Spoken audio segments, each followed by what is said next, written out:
ଖୁଦୁରୁକୁଣି ଓଷା ପ୍ରଥମ ଅଧ୍ୟାୟ। ବନ୍ଦଇ ଦେବ ଜଗନ୍ନାଥ, କମଳା ଦେବୀର ସଙ୍ଗାତ, ଲକ୍ଷ୍ମୀ ଦେବୀର ପ୍ରାଣନାହା, ଶୋଭିତ ଶଙ୍ଖ ଚକ୍ରବାହା, ଅଶେଷ ବ୍ରହ୍ମାଣ୍ଡ ଠାକୁର, ବିଜୟ ଦ୍ୱାରକା ନଗର। ଧନ୍ୟ ସେ ଦ୍ୱାରକା ମହିମା, ନିର୍ମାଣ କଲା ବିଶ୍ୱକର୍ମା। 18 ବଂଶ ଲୋକ ଯହିଁ, ଅଛନ୍ତି ପ୍ରଭୁ ସଙ୍ଗେ ନେଇ। ସମସ୍ତେ ବିଷ୍ଣୁର କୁଟୁମ୍ବ, ସକଳ ସମ୍ପଦ ଆରମ୍ଭ। ଅର୍ଜିଲେ ବହୁ ସୁତାସୁତ, କୁଟୁମ୍ବ ହୋଇଲେ ବହୁତ। କୃଷ୍ଣର ବହୁତ ଯୁବତୀ, 32 ସହସ୍ର ଅଛନ୍ତି। ଗୋଟିଏ ଲେଖାଏ ଦୁଲଣା, ଏଥି ଅଧିକ ନୁହେଁ ଊଣା। ଦୁହିତା 3 ଗୋଟି ଜାତ, ଏମନ୍ତ କୁଟୁମ୍ବ ବହୁତ। ରାଜା ତହିଁରେ ଉଗ୍ରସେନ, ମନ୍ତ୍ରୀ ଯାଦବ 3 ଜଣ। ସୁଭେଣ ପରଜା ପାଳନ୍ତି, ବଳିଷ୍ଠ ଦୁର୍ବଳ ଅଛନ୍ତି। ସବୁରି ଘରେ ସୁଧ ସ୍ୱର୍ଣ୍ଣ, ସମସ୍ତେ କୁବେର ସମାନ।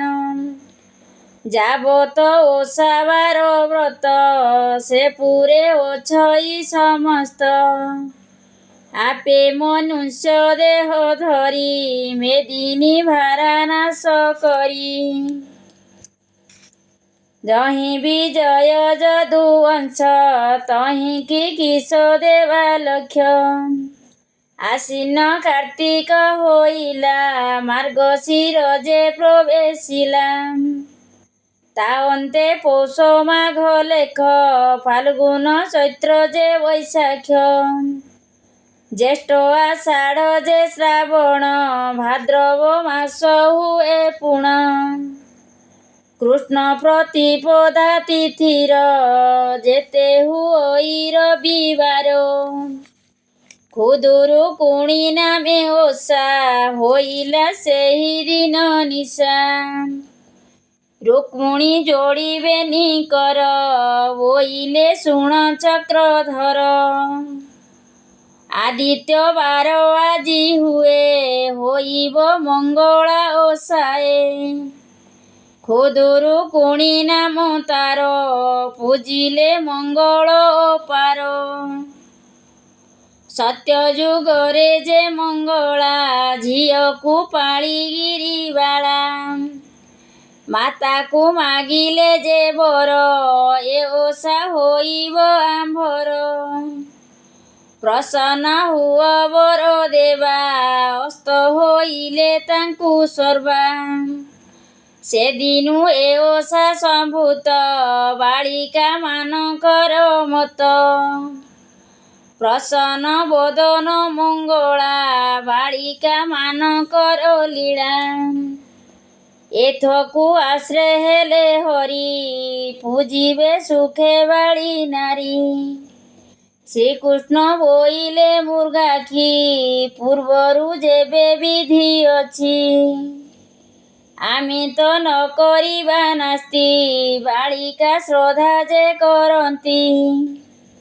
ଶୁଣି ରୁକ୍ମଣୀ ହେଲେ ତୋଷ, ଆଶ୍ରମେ ହୋଇଲେ ପ୍ରବେଶ। ବିବିଧ ବର୍ଣ୍ଣେ ନାନା ପୁଷ୍ପ, ମଣ୍ଡିଲେ ଦାସୀ ଚଉପାଶ। ଅନେକ ପୁଷ୍ପ ମାଳ ମାଳ, ରଚି ରୁକ୍ମଣୀ ତତ୍କାଳ। ଲିପିଣ ମୁରୁଜ ପାଢ଼ିଲେ, ସୁବର୍ଣ୍ଣ କୁମ୍ଭ ବସାଇଲେ। ସୁଫଳ ଆହରଣ କରି, ସୁବର୍ଣ୍ଣ ଚାଙ୍ଗୁଡ଼ାରେ ଭରି। ଥୋଇଲେ ସକଳ ସନ୍ନିଧେ, ଅନେକ ଦୀପାବଳି ମଧ୍ୟେ। ଯେତେକ ଓଷାର ଯେ ବିଧି, ଯେତେକ ଦ୍ରବ୍ୟ କଲେ ସିଦ୍ଧି। ବସିବେ ବାଳିକା ସୁନ୍ଦରୀ, ହସ୍ତରେ ପୁଷ୍ପାଞ୍ଜଳି ଧରି। ଆବରି ବସିଲେ ସମସ୍ତେ, 18 ବଂଶ ଲୋକ ଯେତେ। ଶ୍ରୀୟ ଶ୍ରୀମତୀ ମଧୁବାମା ରୁକ୍ମଣୀ ଲୀଳା ସତ୍ୟଭାମା। ଯେ ଲୀଳା ମାଳ ଯେ ଦୁଲଣା ସୁକେଶୀ ଚଞ୍ଚଳା ଖଞ୍ଜନା। ମରୁଆ ରେବତୀ କୁକୁମା ସରୁଆ ତୁଳସୀ ଉତ୍ତମା। ପଦ୍ମା ଯେ ସେବତୀ ମାଳତୀ ବିମଳା ମଦନା ମାଳତୀ। କପୋତୀ ହଂସ ଯେ ସୁମେଧା ରମ୍ଭା ଶ୍ରୀକୃଷ୍ଣ ପ୍ରିୟା ରାଧା। ଏମତେ ଅନେକ ତରୁଣୀ କେ ତାହା ପାରିବ ବଖାଣି। ଦେବକୀ କୃଷ୍ଣର ଜନନୀ ବସିଲେ ସବୁ ନାରୀ ଘେନି। ବୃଦ୍ଧ ବାଳିକା ଯୁବା ନାରୀ ବସିଲେ ମଙ୍ଗଳା ସୁମରି। ଜୟତୁ ଜୟ ଗୋ ମଙ୍ଗଳା ଉଧାରୁ ବୁଡ଼ିବାର ଭେଳା। ଜୟତୁ ମଙ୍ଗଳା ଉତ୍ତମ ଆରତ ଭଞ୍ଜନୀ ତୋ ନାମ। ସଙ୍କଟ ତାରିଣୀ ମଙ୍ଗଳା ହୃଦେ ମନ୍ଦାର ପୁଷ୍ପମାଳା। ପ୍ରସନ୍ନ ହୁଅ ମହାମାୟେ ଆମ୍ଭକୁ ହୁଅ ଗୋ ସଦୟେ। ସଙ୍କଟ ତାରିଣୀ ମଙ୍ଗଳା ଉଧାରୁ ବୁଡ଼ିବାର ଭେଳା। ହସ୍ତ ଯୋଡ଼ିଣ ସର୍ବନାରୀ ବାଞ୍ଛା ସମସ୍ତେ ହୃଦେ କରି। ଏଥି ଉତାରୁ ଚକ୍ରାବତୀ ଶାଶୁକୁ ବଚନ ବୋଲନ୍ତି। କହ ଏ ଓଷା ବିଧି କଥା ପୂର୍ବହୁଁ ଯେମନ୍ତ ବ୍ୟବସ୍ଥା। ବଧୂ ବଚନେ କରି ଦୟା କହନ୍ତି ବସୁଦେବ ପ୍ରିୟା। ପ୍ରଥମେ ଜମ୍ବୁ ଦ୍ୱୀପେ ସାର ବେଢ଼ିଛି ଲବଣ ସାଗର। ଏ ପକ୍ଷେ ଦ୍ୱୀପେ ସୁଧନୀର ବେଢ଼ିଛି ବଳୟ ଆକାର। ଦଧି ସମୁଦ୍ର ବାର ଦ୍ୱୀପେ ଲବଣ ସମୁଦ୍ର ସମୀପେ। ସୁରା ସମୁଦ୍ର ଯେ ତହିଁରେ ବେଢ଼ିଛି ଚାରି ପାରୁଷରେ। ରତ୍ନଦ୍ୱୀପରେ ସିନ୍ଧୁ ଶୁଣ ବେଢ଼ିଛି ଯେ ସନେକ ପୁଣ। ଦ୍ୱୀପଙ୍କ ମଧ୍ୟେ ଅସ୍ତଗିରି ବେଢ଼ିଛି ମେରୁକୁ ଆବୋରି। ଗିରିକି କେତେ ହେ ଅନ୍ତର ଅଛଇ ଏକ ଦ୍ୱୀପାନ୍ତର। ତହିଁରେ ରାଜା ତିଳଧ୍ୱଜ ବହୁତ ଆୟତନ ରାଜ୍ୟ। ସମସ୍ତ ଘରେ ଯେ କୁଶଳ ଧର୍ମସ୍ଥାପିଣ ମହିପାଳ। ଭାରିଜା ମାନେ ପ୍ରତିବ୍ରତା ନିରୋଗ ଲୋକ ଯେ ଖଟନ୍ତା। ସଭାରେ ତାର ମିଛ ନାହିଁ ରାଜ୍ୟକୁ ଶତ୍ରୁ ନ ଆସଇ। ପରଜା ପାଳେ ପୁତ୍ର ଜାଣି ଗୁହାରି ତତକାଳେ ଶୁଣି। ମନ୍ତ୍ରୀର ନାମ ଗୁଣନିଧି ପୁତ୍ରର ନାମ ତା ସୁବୁଦ୍ଧି। ସେ ନଗ୍ର ବଡ଼ ସ୍ୱଭାବନ ଅଳକାପୁରକୁ ସମାନ। ବହୁତ ସାଧବ ଅଛନ୍ତି ବୋଇତ ବାଣିଜ୍ୟ କରନ୍ତି।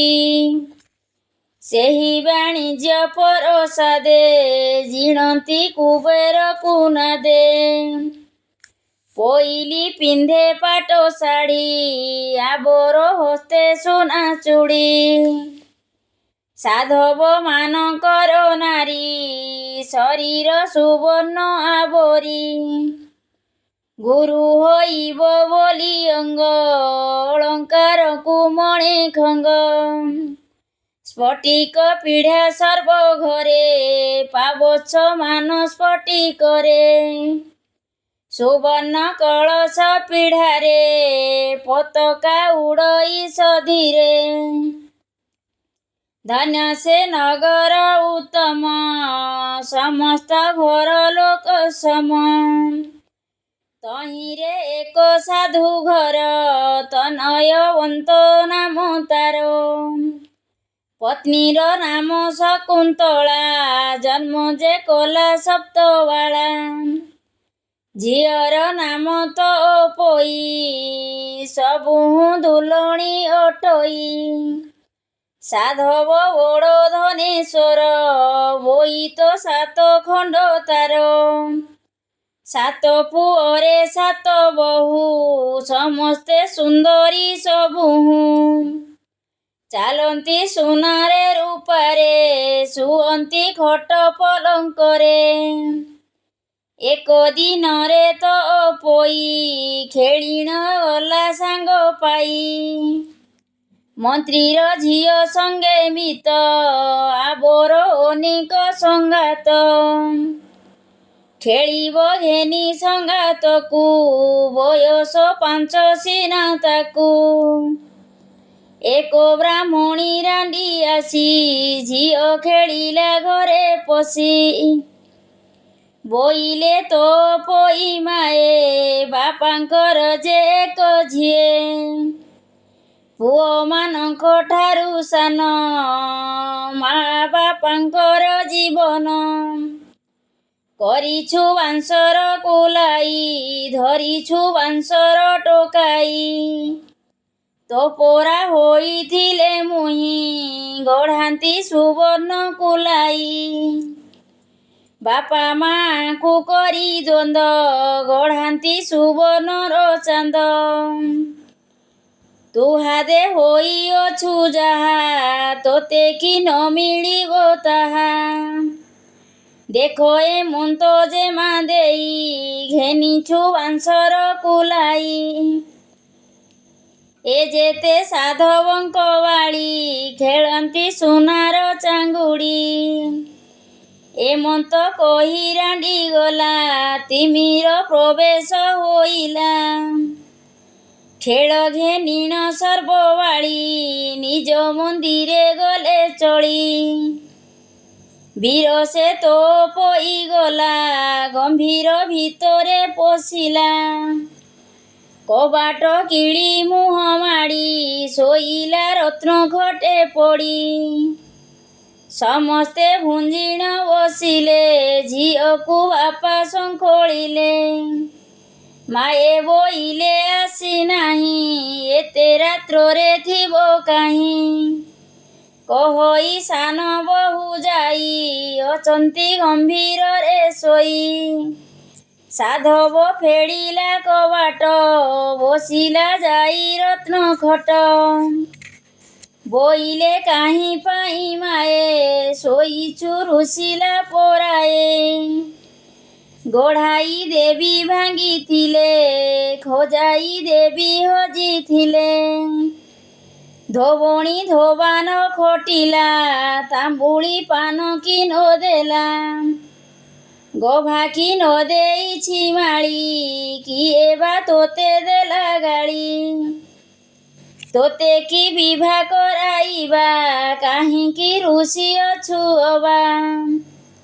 କଥା ନ କହି କିମ୍ପା ମୋରେ, ରୁଷିଛୁ କେଉଁ ନିମନ୍ତରେ। ଚାଟୁ ନ ଶୁଣେ ତ ପୋଇ, ଶୋଇଛି ମାନବର ହୋଇ। ଶପଥ ଭାଇ ଉଠାଇଲେ, ମାତାହିଁ ଅନେକ କହିଲେ। କେବେହେଁ ନ ଉଠଇ ବାଳି, କୁଟୁମ୍ବ ଯାକ ମନେ ଭାଳି। ନୀଳେନ୍ଦ୍ରୀ ନାମେ ସାନ ବୋହୂ, ତୋ ପୋଇର ପ୍ରିୟ ସେହୁ। ସେ ବୋହୂ ଅନେକ କହିଲା, ନ ଉଠି ବଚନ ବୋଇଲା। କହ ମୋ ପିତାର ଅଗ୍ରତେ, ସୁବର୍ଣ୍ଣ ଚାନ୍ଦ ଦେଉ ମୋତେ। ନ ଦେଲେ ନ ଖାଇବି ଭାତ, ତୋ ଆଗେ କହୁଅଛି ସତ। ଶୁଣି ସମସ୍ତେ ତୋଷ ହେଲେ, ଝିଅକୁ ପିଅର କହିଲେ। ଏଛାର କଥାକୁ ଗୋ ମାଏ, ରୁଷିଛୁ ନ ମିଳିଲା ପ୍ରାୟେ।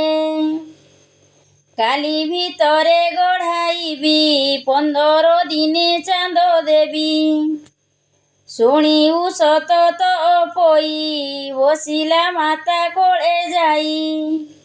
ଏମନ୍ତ ରଜନୀ ପାହିଲା ସାଧବ ବିନ୍ଧାଣି ଆଣିଲା। ସାଧବ ସାଧବାଣୀ ବସି ଗଢ଼ାନ୍ତି ସୁବର୍ଣ୍ଣର ଶଶୀ। ଚାରିପାରୁ ସେ ଶହେ ହୀରା ଚନ୍ଦ୍ରକୁ ବେଢ଼ି ଯେହ୍ନେ ତାରା। ଏମନ୍ତ କେତେ ଦିନ ଗଲା ସାଧବ ଅଧା ଚାନ୍ଦେ ମଲା। ମାତାହିଁ ପୂର୍ଣ୍ଣ ଚାନ୍ଦେ ମଲେ ସମସ୍ତ କୁଟୁମ୍ବ କାନ୍ଦିଲେ। କିଛି ଦିନରେ କ୍ରିୟା ସାରି ବ୍ରାହ୍ମଣେ ଚଉତିଶେ ବରି। ଏମନ୍ତ କେତେ ଦିନ ଗଲା ବୋଇତ ପଦାର୍ଥ ସରିଲା। ସେଦିନୁ ଦେଖି ସାଧୁମାନେ ହରଷ ହେଲେ ନିଜ ମନେ। ସମୁଦ୍ରେ ବୋଇତ ମେଲିଲେ ଶପଥ ବୋହୂକୁ ଡାକିଲେ। ବୋଇତେ ଯାଉଅଛୁ ଆମ୍ଭେ ଘର ସମ୍ଭାଳିଥିବ ତୁମ୍ଭେ। ଦେଖ ଏ ଦଇବର କୃତ୍ୟ ପିତା ସଙ୍ଗତେ ଗଲେ ମାତ। ଯେମନ୍ତେ ଝିଅ ନ ଝୁରିବ ତେମନ୍ତେ ସେବା କରୁଥିବ। ଭୋଜନ କରାଇବ ଆଣି କହିଅ ପୂର୍ବର ସବାଣୀ। ଦୋଳିରେ ଦୋଳି ପଞ୍ଚାଇବ ନିମିଷେ ହେଳାନ କରିବ। ଶୁଣି ବୋଲନ୍ତି ସାତ ଯାଏ ଝିଅକୁ ନାହିଁ କିଛି ଭୟେ। ନିରନ୍ତେ ସେବା କରୁଥିବୁ କ୍ଷଣେ ହେଳାନ କରିବୁ। ତୁମ୍ଭକୁ ଦେଖି କରି ଆମ୍ଭେ ହେଳାରେ ରହିଥିଲୁ ଦମ୍ଭେ। ଯେବେ ଯାଉଛ ବାଣିଜ୍ୟରେ ଆଣିଥିବଟି ଅଳଙ୍କାରେ। କେବଲେ ମୋର ସୁନା ଚୁଡ଼ି ଆଣିଥିବଟି ରତ୍ନ ଜଡ଼ି। କେବଲେ ହୀରାର ବସଣି ମୋହର ପାଇଥିବ ଆଣି। କେବଲେ ସୁବର୍ଣ୍ଣ କଙ୍କଣ ଆଣିଥିବ ମୋହ ନିମନ୍ତ୍ରଣ। କେବଲେ ଅଷ୍ଟରତ୍ନ ତାରା କେବଲେ ଖଞ୍ଜାମତି ହୀରା। କେବଲେ ହୀରା ମଲି କଢ଼ି ଉତ୍ତମ ରୂପେ ଥିବ ଗଢ଼ି। ଭାଇଙ୍କି ବୋଲେ ତ ପୋଇ ମୋ ପାଇଁ ହୀରାର କଣ୍ଢାଇ। କେବଲେ ବସନ୍ତ ପତନି ମୋହର ପାଇଥିବ ଆଣି। ଏମନ୍ତ ଶୁଣି ସାତ ଭାଇ ଜଳେ ବୋଇତ ଗଲେ ବାହି। ଏମନ୍ତ କେତେ ଦିନ ଗଲା ବୋଇତ ସେ ରାଜ୍ୟେ ଲାଗିଲା। କୁଶଳେ ରହିଲେ ସେ ଯାଇ କୁଶଳ ଦୀପ ସେ ବୋଲାଇ। କହନ୍ତି ପ୍ରଭୁ ଚକ୍ରପାଣି ଶୁଣି ସନ୍ତୋଷ ଠାକୁରାଣୀ। ସମସ୍ତେ ହେଲେ ହୁଳହୁଳି ଯୁବା ତରୁଣୀ ବୃଦ୍ଧ ମିଳି। ମଙ୍ଗଳା ନାମ ଉଚାରିଲେ କର ଅଞ୍ଜଳି ଶିରେ ଦେଲେ। ଯେ ଯାର ଉପଚାର ବିଧି ପୂଜି କାମନା କଲେ ସିଧି। କହନ୍ତି ଦାସ ଗୋପୀନାଥ କୃଷ୍ଣ ଚରଣୀ ମୋର ମାଥ। ପ୍ରଥମ ପାଳି ଅଧା ଶେଷ କାମିନୀ ଗଣେ ହେଲେ ତୋଷ। ଚଳିଲେ ଯେ ଯାହା ସଦନେ ମଙ୍ଗଳା ନାମ କରି ଧ୍ୟାନେ। ଦ୍ୱିତୀୟ ଅଧ୍ୟାୟ। ଏଥି ଉତାରୁ ଏବେ ଶୁଣ କହନ୍ତି ପ୍ରଭୁ ନାରାୟଣ। ରଙ୍ଗ ଅଧରେ ମନ୍ଦ ହସି ରୁକ୍ମଣୀ ମୁଖ ଚାହିଁ ଭାସି। ବୋଲନ୍ତି ଆରେ ପ୍ରିୟତମା ତୋ ପୋଇର ଏ ମହିମା। ଶୁଣିଲୁ ଟିକି ପ୍ରିୟ ସହି ତୋ ଆଗେ କହିଲଇଁ ମୁହିଁ। ସତ୍ୟଭାମା ଯେ ପାଶେ ଥିଲେ କର ଯୋଡ଼ିଣ ଜଣାଇଲେ। ବୋଇଲେ କହ ଏ ବିଧାନ ଶୁଣି ସରଧା ମୋର ମନ। ସତ୍ୟଭାମାର ବୋଲ ଶୁଣି କହନ୍ତି ପ୍ରଭୁ ଚକ୍ରପାଣି। ତନୟ ସାଧବ କୁମରେ ଗଲେ ବୋଇତ ବାଣିଜ୍ୟରେ। ଲାଗିଲା ଏକ ଦୀପନ୍ତର ସୁଖେଣ ବିକା କିଣା କଲ। କିଣିଲେ ଅଳଙ୍କାର ମାନ ରହିଲେ ତହିଁ କିଛି ଦିନ। ଏଥି ଉତାରୁ ସାତ ଯାଏ ଘର ସମ୍ଭାଳି ଦିନ ନିଏ। ତ ପୋଇକି ପାଳିଥାନ୍ତି କ୍ଷଣ ହେଳା ନ କରନ୍ତି। ସେବା କରିଣ ଥାନ୍ତି ନୀତି ଦେଖ ଦଇବର ଗତି। ସେ ତ ସ୍ୱର୍ଗର ଅପସରି ମୋତେ ମନୁଷ୍ୟ ରୂପ ଧରି। ସୁନ୍ଦର ପଣେ ମନୋହର ଦେଖି ଢଳିବେ ସୁର ନର। ମୁଖ ଦିଶଇ ଚନ୍ଦ୍ର ଜିଣି ତିଳ କୁସୁମ ନାସାମଣି। ଅଧର ପକ୍ୱ ବିମ୍ବ ଫଳ ଖଞ୍ଜନ ନୟନ ଚଞ୍ଚଳ। କୁମ୍ଭ କାକୁତି କଣ୍ଠ ଦେଶ ନିଚ ଚାମର ପ୍ରାୟ ଦେଶ। କୋକିଳ ପ୍ରାୟ କହେ ବାଣୀ ଅଙ୍ଗୁଳି ଚମ୍ପା ଗଢ଼ି ଜିଣି। ଚରଣ ରଙ୍ଗ ଅରବିନ୍ଦ ବେଢ଼ିଣ ଥାନ୍ତି ଷଟପଦ। ଏମନ୍ତ ତୋ ପୋଇ ବାଳା ତାହାର ସପତଣି ଲୀଳା। ଏହି ସମୟେ କାଳ ଜାଣି ସ୍ୱର୍ଗରୁ ଅଇଲା ରମଣୀ। ସାଧବ ଦ୍ୱାରେ ସେ ମିଳିଲା କପଟେ ଭିକ୍ଷା ସେ ମାଗିଲା। ରାଣ୍ଡି ବ୍ରାହ୍ମଣୀ ରୂପ ଧାରି ଦେଖିଲେ ସାଧବର ନାରୀ। ସର୍ବେ ଦେଖିଣ ତାରେ ଧାଇଁ ମାୟାରେ କିଛି ନ ଦିଶଇ। ତାହାର ଡାକ ଶୁଣି କର୍ଣ୍ଣେ କେହି ନ ବୋଲନ୍ତି ବଚନେ। ବୋଇଲେ ଭିକ୍ଷା ଦିଅ ମାଏ କି କରୁଅଛ ସାତ ଯାଏ। ରାଣ୍ଡି ବ୍ରାହ୍ମଣୀ ବୋଲ ଶୁଣି ସମସ୍ତେ ବୋଲୁଛନ୍ତି ବାଣୀ।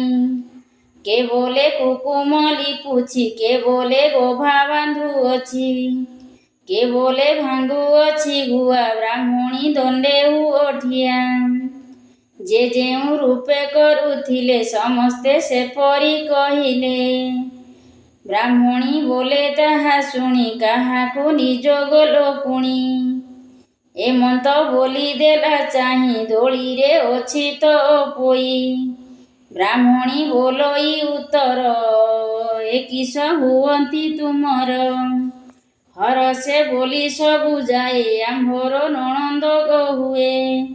ବ୍ରାହ୍ମଣୀ ଶୁଣି ବୋଲେ ବାଣୀ ତୁମ୍ଭେ ଲୋ ନିର୍ଲଜ ତରୁଣୀ। କନିଷ୍ଠ ନଣନ୍ଦ ଛାରକୁ ଶତ୍ରୁ ରଖିଛ ଉପରକୁ। ବସିଛି ଦୋଳିର ଉପର କିମ୍ପା ଏହାକୁ ସେବା କର। ଏକାଳେ ମଣୁଅଛ ଭଲ ପଛକୁ ପାଇବ ଟିସଲ। ଭାଇମାନଙ୍କୁ ଖାଚ କହି ଅନେକ ଶାସ୍ତି ଦେବ ଏହି। ବେଳହୁ କର ଗୋ ଉପାୟ ପଛକୁ ନଥିବ ଗୋ ଭୟ। ଛେଳି ଚରାଅ ବନସ୍ତରେ ମରାଅ ବ୍ୟାଘ୍ର ଭାଲୁ କରେ। ନହିଲେ ନିଶ୍ଚୟ ମରିବ ଏମନ୍ତ ଯେବେ ନ କରିବ। ଭଲ ସମୟ ଅଛି ହୋଇ ଘରେ ନାହାନ୍ତି ସାତ ଭାଇ। ଏ କଥା ଯାହା ସେ କହିଲା ସବୁରି ମନକୁ ଅଇଲା। ନୀଳେନ୍ଦ୍ରୀ ନାମୀ ସାନ ବୋହୂ ତ ପୋଇର ପ୍ରିୟ ସେହୁ। ମୋ ମନେ ଯେଉଁ କଥା ଅଛି ତୁ ଏକା ହୋଇଥିବୁ ସାକ୍ଷୀ। ସେ ବୋହୂ ଏମନ୍ତ ଚିନ୍ତିଲା ଏମନ୍ତ କେତେ ଦିନ ଗଲା। ନଦେଲେ ସୁଗନ୍ଧ ଚନ୍ଦନ ନଦେଲେ ଅଳଙ୍କାର ମାନ। ମୁଣ୍ଡକୁ ନଦେଲେ ଯେ ତେଲ ନଦେଲେ ପିନ୍ଧିବାକୁ ଭଲ। ବସାଇ ନଦେଲେ ଯେ ଦୋଳି ଆବର ଜଗାଇଲେ ଛେଳି। ଅନେକ ଦୁଃଖେ ତ ପୋଇ ବନସ୍ତେ ଛେଳି ଜଗିଥାଇ। କହଇ ବଡ଼ ବୋହୂ ପୁଣି ହଜିବ ଯେବେ ଘର ମୁଣି। ଛେଳିର ନାମ ଘର ମୁଣି ତେଣୁ ତିଆରି ମହାମାନି। ମୁଖେ ଲଗାଇ ଚୂନ କାଳି କାଟିବି ନାକର ଓଉଳି। ଛିଣ୍ଡା ଟୋକେଇ ଖଣ୍ଡେ ନେଲା ଉପରେ ପତର ବୁଜିଲା। ତଳରେ ମୂଷା ମାଟି ଭରି ପାତ୍ରରେ ଭାତ ଗୋଟା ଚାରି। ପାଉଁଶ ଲୁଣ ବଳି ଦେଲା ପତର ଘୋଡ଼ାଇଣ ଦେଲା। ଘେନିଣ ତୋ ପୋଇ ଚଳି ବନରେ ଚରାଇଲା ଛେଳି। ଭୋକେଣ ଟୋକେଇ ଫେଡ଼ିଲା ମାଟି ଦେଖିଣ ଫିଙ୍ଗି ଦେଲା। ନିତ୍ୟରେ ଛଅ ବୋହୂମାନେ ଏହି ପ୍ରକାର ଦିନେ ଦିନେ ସାନ ବୋହୂର ପାଳି ଦିନ ବହୁତ ଦେଇଥାଇ ଅନ୍ନ ତିଅଣ ଲୁଣ ଦେଇଥାଇ ସେଦିନ ହସି ସୁସ୍ଥେ ଖାଇ। ଏମନ୍ତ କେତେ ଦିନ ଗଲା ଭାଦ୍ରବ ମାସ ଯେ ହୋଇଲା ବନରେ ବସି ତ ପୋଇ କଷ୍ଟେଣ ଛେଳି ରଖିଥାଇ। ବରଷା ବେଳେ ଘର ମଣି ହଜିଲା ବନସ୍ତରେ ପୁଣି ଘରକୁ ସବୁ ଛାଡ଼ି ଗଲେ ଗୁହାଳ ଭିତରେ ପଶିଲେ। ମାଇଲୁ ମୋର ଛେଳି ଗୋଟି ହଜାଇ ଅଛୁ ନାକ କାଟି ନଇଲେ ନାକ ଯେ କାଟିବି ଘରୁ ବାହାର କରିଦେବି। ଏଥି ଉତାରୁ ତ ପୋଇ ନୀରବେ ଛେଳି ଖୋଜି ଯାଇ ଆଡ଼ହୁ ହାଡ଼ ଲତା ତଳ ଖୋଜେ କଣ୍ଟକ କଣ୍ଟା ମାଳ ସମସ୍ତ ଠାବ ଯେ ବୁଲିଲା ନ ପାଇ ତାଟକା ହୋଇଲା। ନିଶି ହୋଇଲା ଘଡ଼ି ଦୁଇ ଅନ୍ଧାରେ ପଥର ଦିଶୋଇ ଯୋଗେ ସେ ଦିନ ରବିବାର ଖୁଦୁରୁକୁଣି ଓଷାସାର କୋଠିରେ ବାଳ ଝିଅ ମିଳି ଦେଉଅଛନ୍ତି ହୁଳହୁଳି। ତାହା ଶୁଣିନ ତ ପୋଇ କୋଠିରେ ମିଳିଲା ସେ ଯାଇ ବୋଇଲା ନାରୀମାନେ ଶୁଣ ଏ ଓଷା କଲେ କେଉଁ ଗୁଣ ଶୁଣି ବୋଲନ୍ତି ବାଳ ଝିଏ ଓଷା ପାଞ୍ଚ ପାଳି ହୁଏ ଖୁଦୁରୁକୁଣିଏ ଓଟଇ ଯାହା ମାଗିବ ତାହା ପାଇ। ଏଥିରେ ଦେବତା ମଙ୍ଗଳା ରଖନ୍ତି ବୁଡ଼ିବାର ଭେଳା ଏମନ୍ତ ଶୁଣି ତ ପୋଇ ମନରେ ଆନନ୍ଦ ହୁଅଇ ବୋଇଲା ଏ ଓଷା କରିବି ହଜିଲା ଛେଳିକି ପାଇବି। ତ ପୋଇକି ବସାଇଲେ ସମସ୍ତ ଫଳ ଦେଇ ନେଲେ ବସିଲା ସାଧବର ବାଡ଼ି ମନରେ ମଙ୍ଗଳା ସୁମରି ମାଗୋ ମଙ୍ଗଳା ତୁ କାମାକ୍ଷୀ ମୁଁ ତୋତେ ସେବା କରୁଅଛି ଛେଳିକି ପାଇବି ମୁଁ ଯେବେ ମୋହର ବାଞ୍ଛା ସିଧି ତେବେ। ଏମନ୍ତ ବିଚାରି ମନରେ ଛେଳି ନିମନ୍ତେ ଗଲା ଖରେ ବାଟେ ଭେଟିଲା ଘର ମଣି ନିଶ୍ଚିନ୍ତେ ହୋଇଲା ତକ୍ଷଣି ମନରେ ବାଞ୍ଛା ସିଧି କଲା ଛେଳିକି ନେଇଣ ରଖିଲା।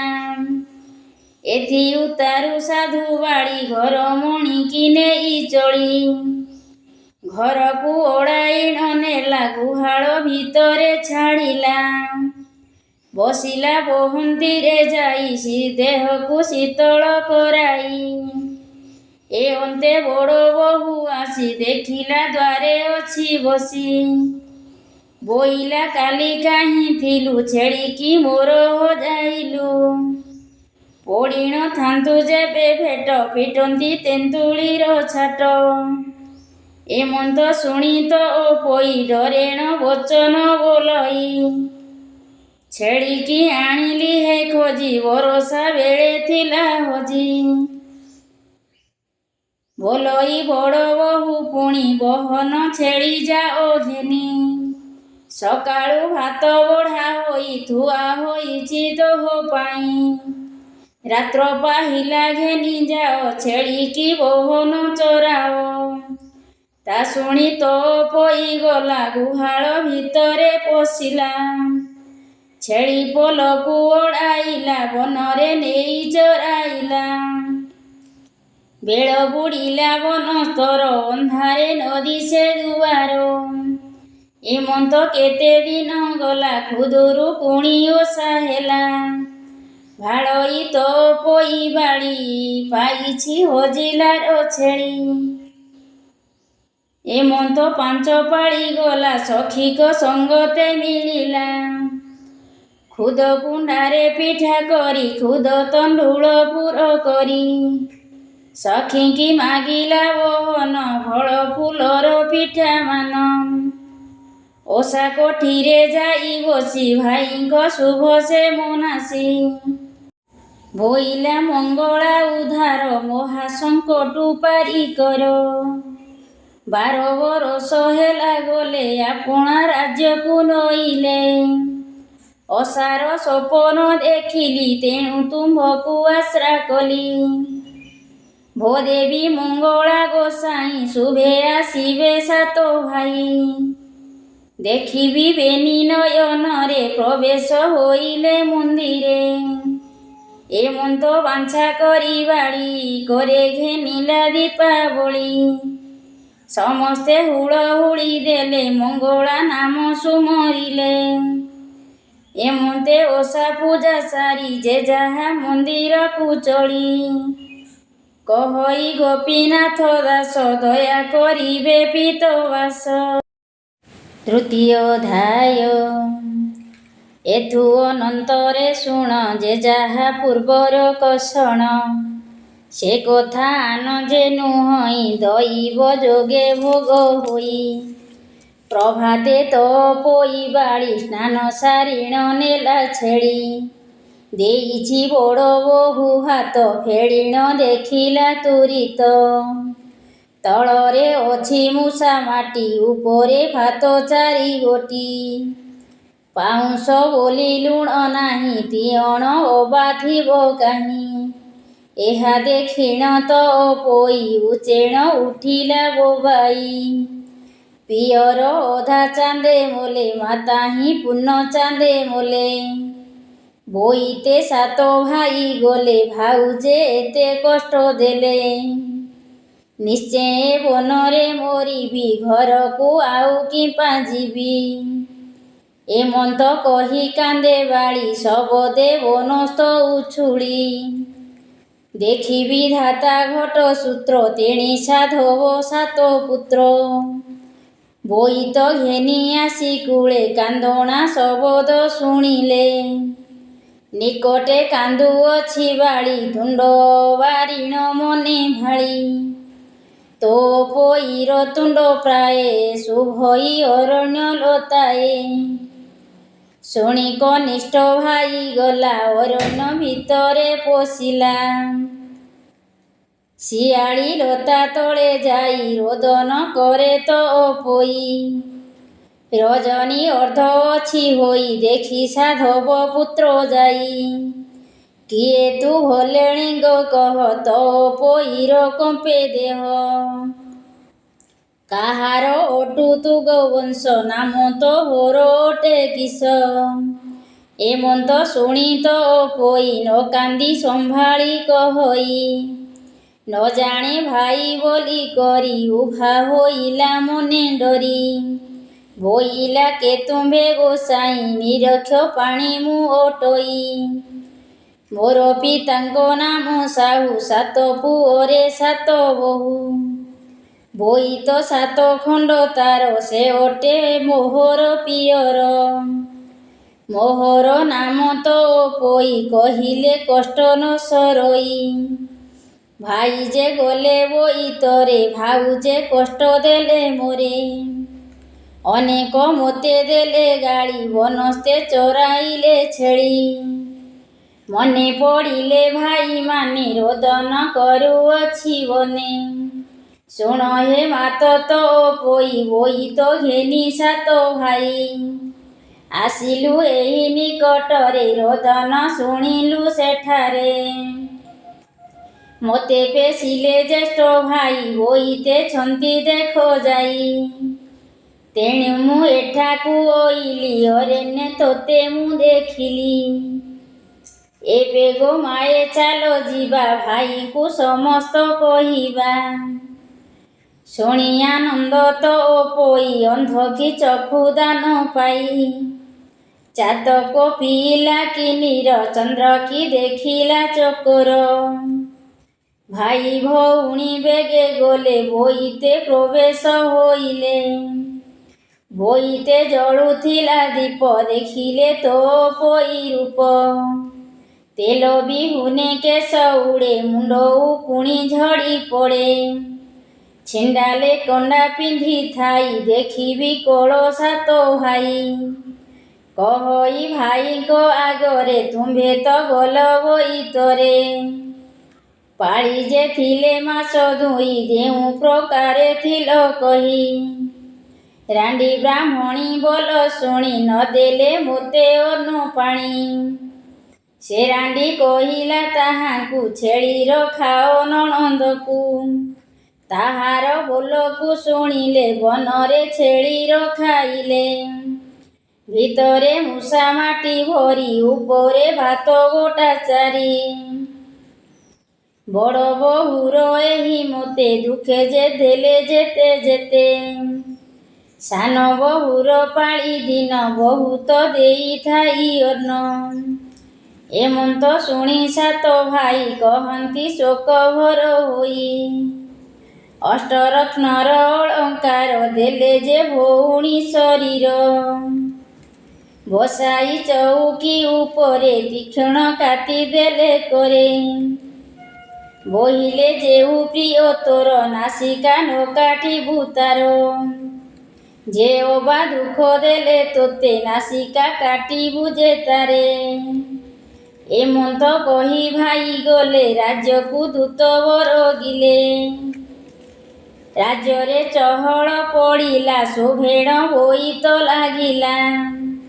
ଆନନ୍ଦ ରାଜ୍ୟ ଲୋକ ଶୁଣି ଏଥି ଉତ୍ତାରୁ ଶୁଣ ପୁଣି। ପୁଣି ହିଁ ସାଧବର ପୁଏ ଘରକୁ କହି ପଠିଆଏ। ବେଗେ ହୋଇଣ ତୁମ୍ଭେ ଯାଅ ବୋହୂମାନଙ୍କ ଆଗେ କହ।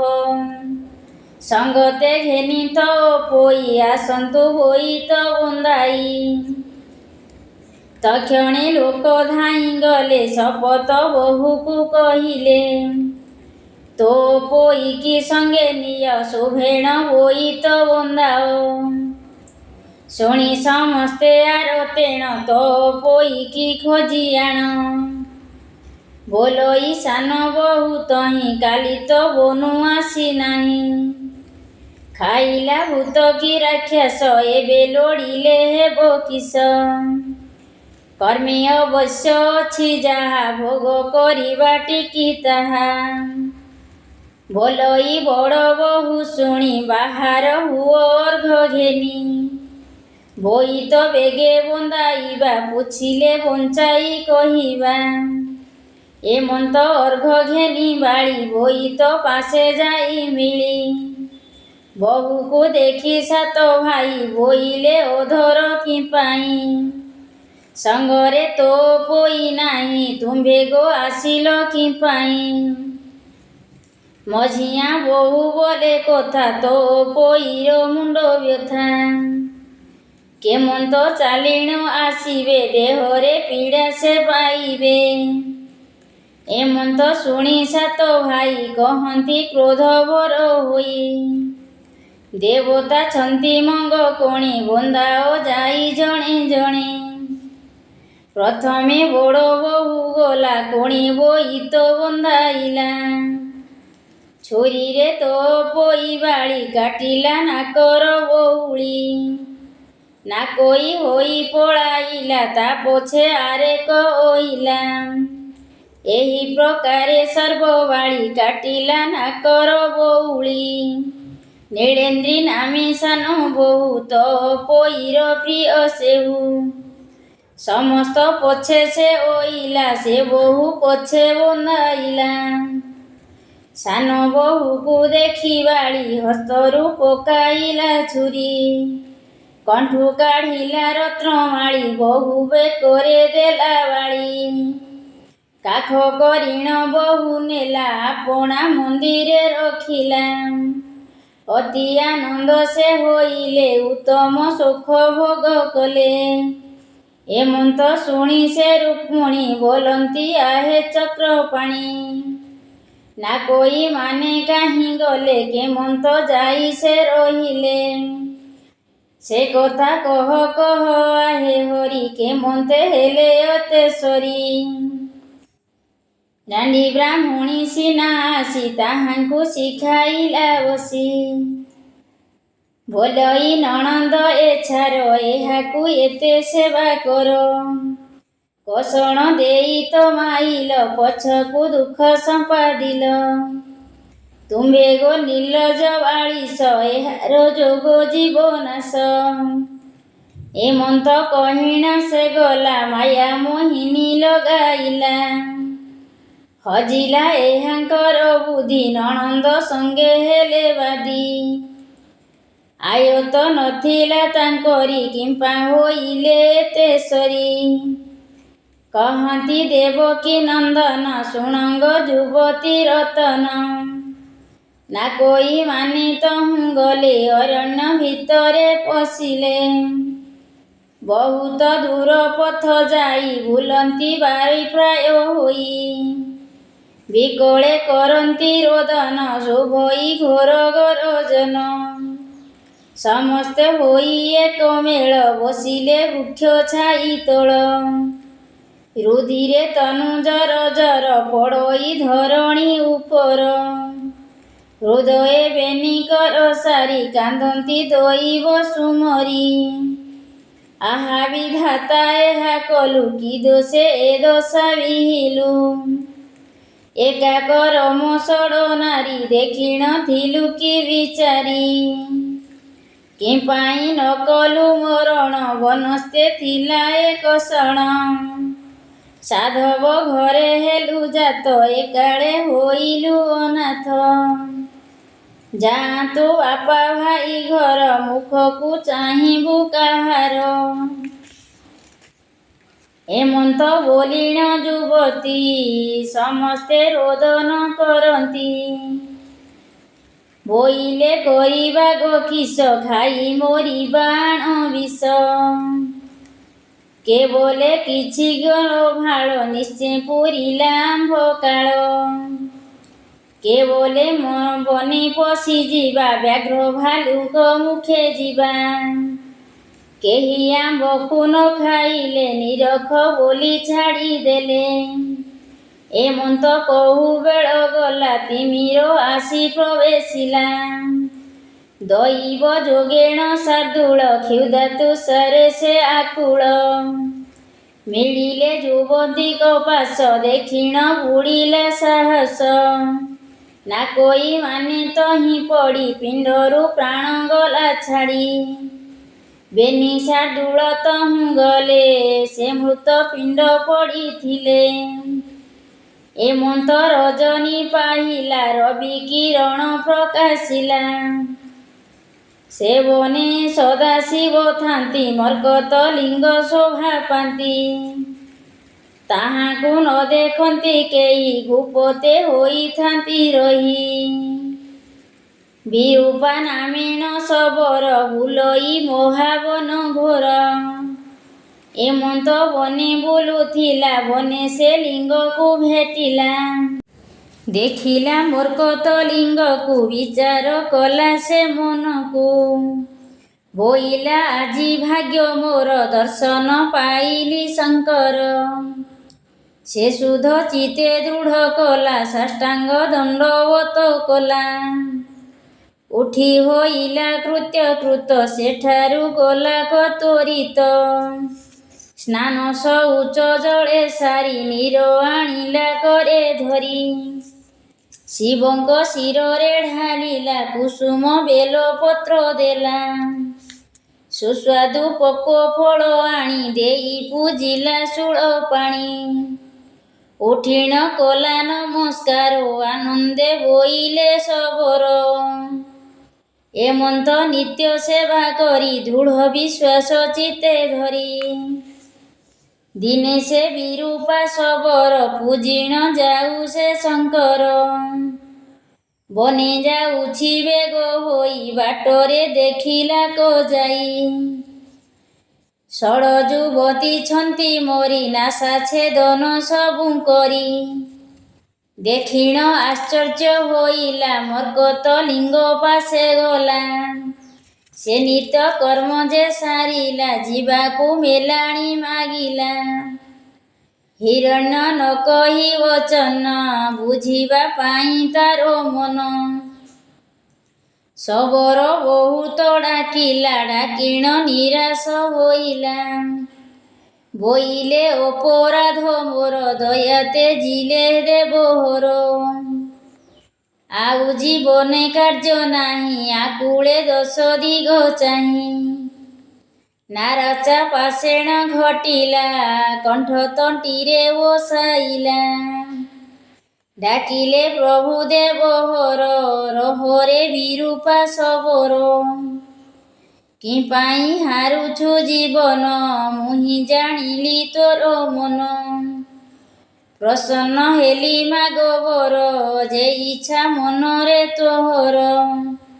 ଶବର ମନେ ବିଚାରଇ, ସେ ପ୍ରାଣୀ ପରହିତେ ଥାଇ। ସ୍ୱର୍ଗ ପ୍ରାପତ ହୁଏ ତାର, ସୁରି ମୁଁ ଅଛଇ ସଂସାର। ଏମନ୍ତ ମନେ ବିଚାରିଲା, କର ଯୋଡ଼ିଣ ଜଣାଇଲା। ବୋଇଲା ପ୍ରଭୁ ମୋ ଈଶ୍ୱର, ମୋର ଅପରାଧ କ୍ଷମା କର। ଷଡ଼ ଯେ ନାରିଛନ୍ତି ମରି, ଯିବେ ନାସିକା କଅଁଳି। ଅସ୍ତୁ ହୋଇବେ ଶୂଳଧର, ତକ୍ଷଣୀ ଦେଖିଲା ଶବର। ବୋଲଇ ଆଗ ନାରୀମାନେ, କିମ୍ପା ଅଇଲ ଘର ବନେ। ଶୁଣି ସାଧବ ବହୁମାନେ, ବୋଲନ୍ତି ଶୁଣ ସାବଧାନେ। କନିଷ୍ଠ ନଣନ୍ଦ ଆମ୍ଭର, ତା ଲାଗି ହେଲୁ ଏତେ ଦୂର। ନାମତା ତୋ ପୋଇ ବାଳି, କାଟିଲା ନାକର ବଉଳି। ନାକୋଇ ହୋଇ ପଳାଇଲୁ, ଲଜ୍ଜାରେ ବନସ୍ତେ ପଶିଲୁ। ବ୍ୟାଘ୍ର ଦେଖିଣ ମୋହ ଯାଇ, ପଡ଼ିଣ ଥିଲୁ ଏହି ଠାଇଁ। କେଉଁ ବିଧାତା ବର ଦେଲା, ନାସିକା ମାନ କଅଁଳିଲା। ଶବର ସମସ୍ତ କହିଲା, ତାହାଙ୍କୁ ପଥ ଦେଖାଇଲା।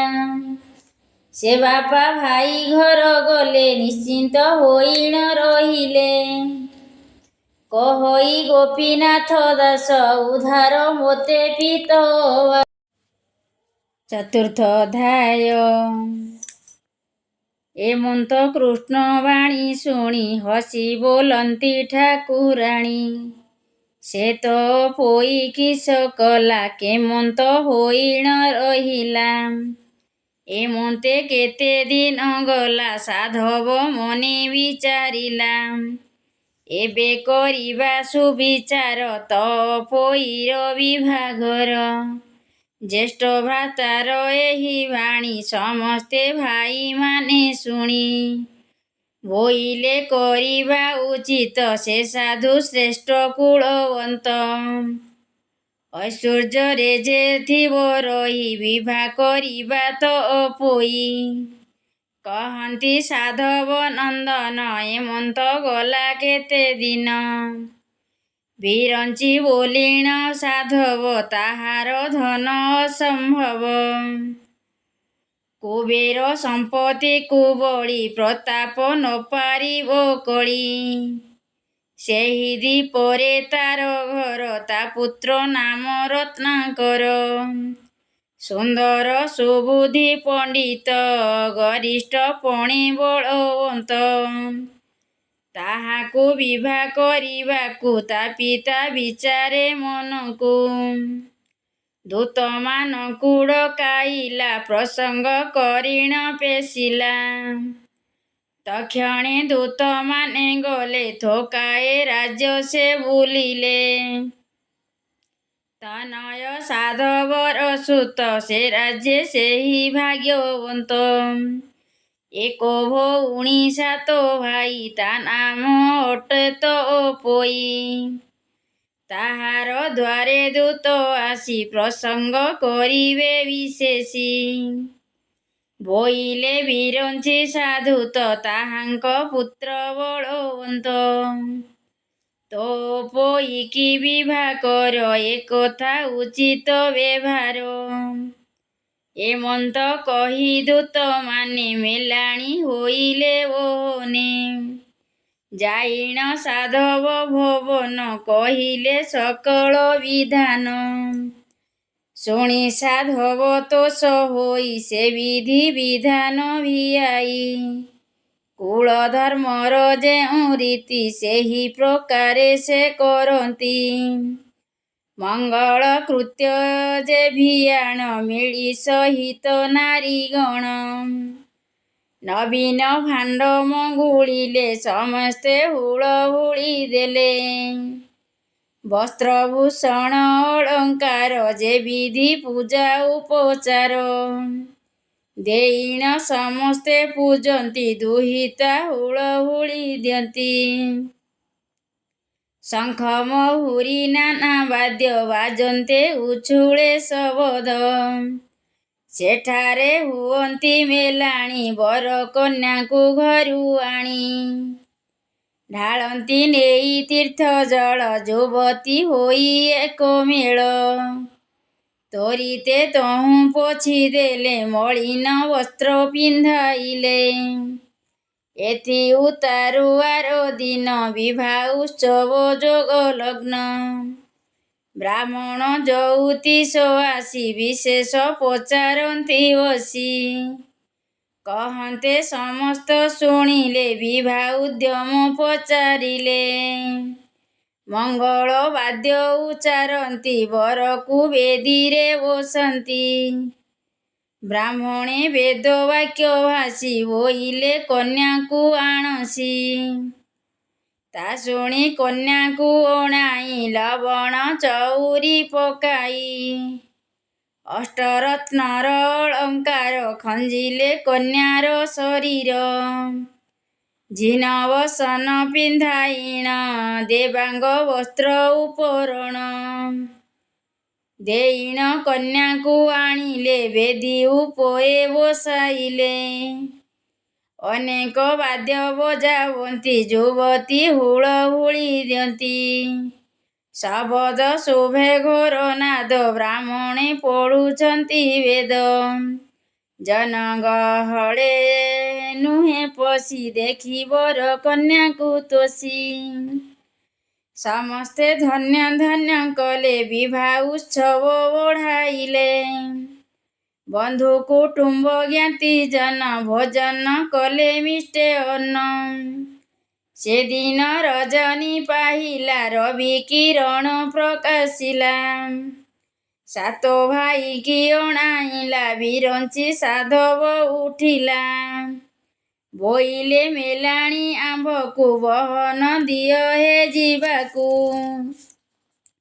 ଶୁଣତ ନୟ ସାଧୁ ସୁତେ ଉଦ୍ୟମ କଲେ ଯିବା ଅର୍ଥେ ସଜ କରିଣ ରଜ ଦୋଳି ବସାଇ ତୋ ପୋଇ ବାଳି ସୁବର୍ଣ୍ଣ ଚାନ୍ଦ ଘରେ ଥିଲା ସାଧବ ବେଗେ ଅଣାଇଲା ଉପରେ ଖଟାଇଲା ସେଇ ଦେଖି ଆନନ୍ଦ ତ ପୋଇ ଚନ୍ଦ୍ରକୁ ବେଢ଼ି ଯେହ୍ନେ ତାରା ଅତି ସୁନ୍ଦର ଦିଶେ ତୋରା ଦେଖିଣ ନଗ୍ନ ନାରୀ ମାନେ ବୋଲନ୍ତି ଧନ୍ୟ ତୋ ଜୀବନେ ସାତ ଭାଇରେ ତ ପୋଇ ଦଣ୍ଡେ ମୂର୍ଚ୍ଛାନ୍ତି କେହି ନାହିଁ।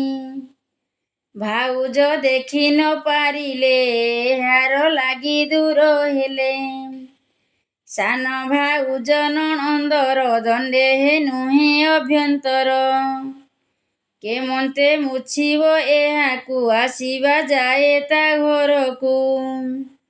ଏମନ୍ତ ଶୁଣି ତ ପୋଇ ଘେନି ନୟନୁ ଲୁହ ବହି ଭାଉଜ କାନ୍ଦେ ଶୋକ ଭରେ ଲୁହ ପୋଛିଣ ବେନି କରେ ସାହି ପଡ଼ିଶା ଯେତେ ଥିଲେ କାନ୍ଦିଣ ପ୍ରବୋଧନ କଲେ। ଏମନ୍ତ ସୈନ୍ୟ ସଜ ହେଲେ ଯେ ଯାହା ବାହନ ଚଢ଼ିଲେ ବରକୁ ସୁବେଶ କରାଇ ପାଲିଙ୍କି ଉପରେ ବସାଇ ଆଗରେ ଗଲେ ତ ପୋଇ ପଛରେ ବର ଚଳି ଯାଇ ତ ପୋଇର ସାତ ଭାଇ ପାଛୋଟି ଖଣ୍ଡେ ଦୂର ଯାଇ ବିରଞ୍ଚି ସାଧବକୁ କହି ଯେ ଯାହା ରୂପେ ମାନ୍ୟ ହୋଇ ଲେଉଟି ଘରକୁ ଅଇଲେ କନ୍ୟା ଘେନିଣ ସେହୁ ଗଲେ ଯାଇଣ ମିଳିଲେ ରାଜ୍ୟରେ ଶୁଣହ ଏଥୁ ଅନନ୍ତରେ ଚଉଠି ସାତ ଯେ ମଙ୍ଗଳା ଏ ରୂପେ ସବୁ ଯେ ବଢ଼ିଲା ଏମନ୍ତେ ଶ୍ରୀକୃଷ୍ଣର ବାଣୀ ରୁକ୍ମିଣୀ ସତ୍ୟଭାମା ଶୁଣି ବୋଲନ୍ତି ଶୁଣ ଦେବ ହରି ସେ ତ ସ୍ୱର୍ଗର ଅପସରି। ସାଧବ ଘରେ ସେ ରହିଲା କେମନ୍ତେ ସ୍ୱର୍ଗକୁ ସେ ଗଲା। କହନ୍ତି କମଳ ଲୋଚନ ଶୁଣ ଗୋ ରମଣୀ ରତନ। ସେ ଚିତ୍ରସେନ ସ୍ୱର୍ଗପୁରେ ଭାଳଇ ବସି ନିରନ୍ତରେ। ନିକଟ ଦିନ ଆସି ହୋଇ 16 ବରଷ ପୁରି ନାହିଁ।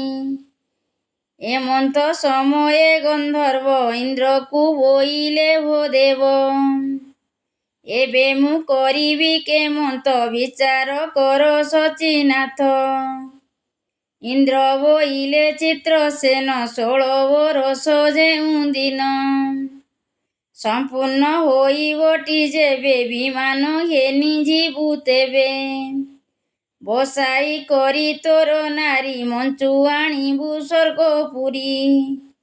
ଶୁଣିନ ଇନ୍ଦ୍ରର ବଚନ ଗନ୍ଧର୍ବ ଗଣୁଥାଇ ଦିନ।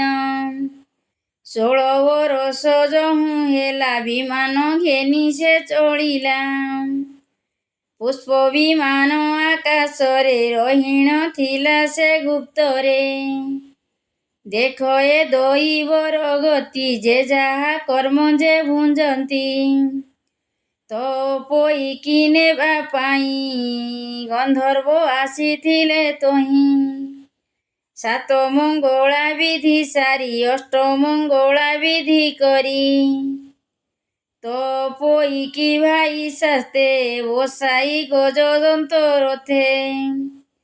ଘରକୁ ଘେନିଣ ଗମନ୍ତି ଶୁନି ଦେଖିଲା ତାର ପତି। ଆଶିଣ ପଥ ଓଗାଡ଼ିଲା ସବୁଙ୍କୁ ଘଉଡ଼ାଇ ଦେଲା। ତ ପୋଇକି ଘେନି ଯାଇ ପୁଷ୍ପକ ବିମାନେ ବସାଇ। ସ୍ୱର୍ଗରେ ଯାଇଣ ମିଳିଲା ଇନ୍ଦ୍ର ଛାମୁରେ ଜଣାଇଲା। ମାନବ ରୂପ ତାର ଗଲା ଦେବ ଶରୀର ପ୍ରକାଶିଲା। ଆନନ୍ଦ ହୋଇବେ ନିଜନେ ସୁଖେ ରହିଲେ ସ୍ୱର୍ଗସ୍ଥାନେ। ପଞ୍ଚମ ଅଧ୍ୟାୟ। ଏଥି ଉତାରୁ ଏବେ ଶୁଣ କହିବା ତହିଁର ବିଧାନ। ଯହୁଁ ସେ ତ ପୋଇ ବାଳି ସ୍ୱର୍ଗ ଭୁବନି ଗଲା ଚଳି। ଦେଖି ତାହାର ବନ୍ଧୁ ଜନେ ଚକିତ ଚାହିଁଲେ ଗମନେ। କହନ୍ତେ ସମସ୍ତେ ଶୁଣିଲେ ବହୁତ ଜନ ମେଳି ହେଲେ।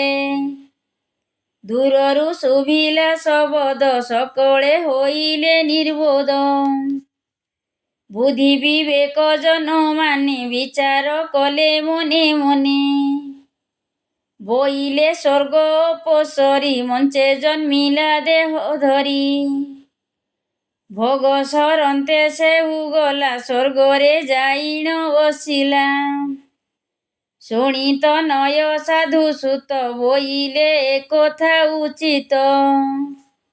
ଯେବେ ସେ ଦେବତା ନୁହନ୍ତା ସ୍ୱର୍ଗର ଚାନ୍ଦ କି ମାଗନ୍ତା।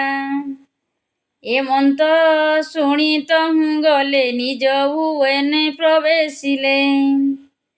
ସେ 7 ଭାଇ ମେଳ ହୋଇ ଭାଳନ୍ତି ଏକ ମନ ହୋଇ। ବୋଲନ୍ତି ଦେବତାର ମାୟା କେ ଅବା ଜାଣିଥିଲା ଏହା। ନ ବୁଝି ଆମ୍ଭେ ଏତେ ସରି କୁଳବଧୂକୁ ଦୂର କରି। ନାସିକା ମାନ କଟାଇଣ ଘଉଡ଼ି ଦେଲେ ହେଁ ତକ୍ଷଣ। ନିରାଶ ହୋଇ ପଳାଇଲେ କେ କାହୁଁ ପ୍ରାଣ ଯେ ହାରିଲେ। ଏବେ କହିବା ଆଗ କିସ ସବୁ ମରିବା ଖାଇ ବିଷ। ଧନ ସମ୍ପଦ ଅକାରଣ ଦଇବ ଦେଲା ଯେ କଷଣ। ମାତା ପିଅର ଆମ୍ଭେ ମଲେ ଆମ୍ଭ କଷଣ ନ ଦେଖିଲେ। କରିଣ ବିମଳ ହୁଅନ୍ତି ନୟନୁ ଲୋତକ ଗଡ଼ାନ୍ତି। ବହୁତ ହୋଇଲା କଷଣ ଜଗତେ ଶୁଭିଲା ଶୋଷଣ। ସାଧବ ଶୁକ୍ର ହୋଇ କରି ଭାରି ଯା ଦେଲେ ଦୂର କରି। ଏବେ ପାଇଲେ ଏତେ ଦୁଃଖ ହୋଇଲେ ଅତି ନିରେଖ। ସେ କୁଳବଧୂମାନେ ଥିଲେ ସମସ୍ତେ ବାରତା ପାଇଲେ। ଶୁଣିଣ ହୋଇଲେ ଉଷତ ବହନ ପେଶି ଦେଲେ ଦୂତ। ଯେ ଯାହା ଅନୁରୂପେ ଗଲେ ସାଧବ ମନ୍ଦିରେ ମିଳିଲେ। କହିଲେ ସକଳ ବିଧାନ ଶୁଣି ହୋଇଲେ ତୋଷ ମନ। ସକଳ ବନ୍ଧୁ ଘରେ ଗଲେ ଭାରିଜା ମାନଙ୍କୁ ଦେଖିଲେ। ଦେଖିଣ କଲେ ସେ ରୋଦନ କହି ଅଶ୍ରୁ ଘନ ଘନ। ସକଳ କଥା ମାନ ନେଇ ବହୁତ ହେଲେ କୁହାକୁହି। ବୋଇଲେ ଆସ ଯିବା ଘର ନାହିଁ ଯେ କଲେ ନାରୀବର। ବହୁତ କଷ୍ଟରେ ଓଇଲେ ଯେ ଯାହା ସୁଖେ ରାଜ୍ୟ କଲେ। ଧନ ବସାଇ ରତ୍ନମାନ ବହୁତ କଲେ ବିପ୍ରଧାନ। ପୁତ୍ର ଦୁହିତା ହେଲେ ଜାତ ଏମନ୍ତ ବଂଶ ଅପ୍ରମିତ। ସେହି ସାଧବ ବହୁ ଯେତେ ଓଷା କଲେ କ ସମସ୍ତେ। ଭାଦ୍ରବ ମାସର ବିବାର ଖୁଦୁରୁକୁଣି ଆଦ୍ୟସାର। ସେଦିନ ଉପବାସ କରି ମଙ୍ଗଳା ଦେବୀକୁ ସୁମରି। ଓଷା ମନ୍ଦିରେ ଯତ୍ନ କଲେ ଚୂନରେ ଯତନ ଲିପିଲେ। ମଙ୍ଗଳା ଦେବୀ ରୂପ ଦେଖି ସମସ୍ତେ ମାନ୍ୟ କଲେ ଦେଖି। ସାତ ବୋଇତ ଯେ ଦେଖିଲେ ସାତ ସାଧବ ବସାଇଲେ। ତୋ ପୋଇକି ମଙ୍ଗ କଣେ ଦେଖି ହସିଲେ ଜଣେ ଜଣେ। ବୋଇଲେ ଏପରି ସୁନ୍ଦରୀ ନାକ କାଟିଲା ସବୁଙ୍କରି। ସାନ ବୋହୂର ପ୍ରୀତି ସିନା ଭାଇମାନଙ୍କର ଦୁଲଣା। କେବଲେ ନଣନ୍ଦ ଆମ୍ଭର କରିଛି ଯେତେ ଉପକାର। କେବଲେ ଭାତ ମୂଷା ମାଟି ବନସ୍ତେ ଖାଉଥିଲି ଖୁଣ୍ଟି। ପାଉଁଶ ଲୁଣ ଏ ଖାଇଲା ତେଣୁଟି ଭାଇଙ୍କି କହିଲା। କେହୁ ବୋଇଲେ ଏହିଠାରେ ତୀକ୍ଷଣ ଛୁରୀ ଦେଲେ କରେ। ପୁଣି ନାକ ଯେ କାଟିବ ଆମ୍ଭକୁ ବନେ ବିନାଶିବ। ଏମନ୍ତ ପରିହାସ କରି କହନ୍ତି ସାଧବର ନାରୀ। ତହିଁ ଉତାରୁ ସର୍ବ ଗଲେ ଯେ ଯାହା ବିଧି ଯେ ଆଣିଲେ। ବିବିଧ ଫୁଲମାଳ ମାନ କର୍ପୂର କସ୍ତୁରୀ ଚନ୍ଦନ। ତହୁଁ ଉତାରୁ ସର୍ବ ଗଲେ ଯେ ଯାହା ବିଧି ଯେ ଆଣିଲେ। ବିବିଧ ଫୁଲମାଳ ମାନ କର୍ପୂର କସ୍ତୁରୀ ଚନ୍ଦନ। ଅଗୁରୁ ଧୂପ ଦୀପାବଳି ବନ୍ଦାଇ ଦେଲେ ହୁଳହୁଳି। ଶ୍ରୀଫଳ ଆଦି ଯେତେ ଫଳ କାକୁଡ଼ି ମକା ଯେ କଦିଳ। ଉଖୁଡ଼ା ମୁଆଁ ଠୁଳ କରି ଚାଙ୍ଗୁଡ଼ା ମାନଙ୍କରେ ଭରି। ଦେଇଣ ମଙ୍ଗଳା ପୂଜିଲେ ଆନନ୍ଦେ ହୁଳହୁଳି ଦେଲେ। ଉଠିଣ ଗଲେ ଯେଝା ଘରେ ବସି ମିଳିଲେ ପ୍ରଭାତରେ। ଏମନ୍ତ ପ୍ରତିପାଳି କରି ପ୍ରାତଃ ସ୍ନାନଙ୍କୁ ତହିଁ ସାରି। ପଥେ ଆସନ୍ତେ ହୁଳହୁଳି ଦିଅନ୍ତି ନବୀନ ଦୁଲାଳି। ଯାହାର ଯେ ଇଚ୍ଛା କଳ୍ପନା ମଙ୍ଗଳା ନାମ ସୁମରଣା। କହନ୍ତି ଯେଝା ମନ ଜାଣି ଦୟା କରନ୍ତି ଠାକୁରାଣୀ। ଦେଖିଲା ଗୋପୀନାଥ ଦାସ ଏ ତ ପୋଇ ଗୀତ ଶେଷ।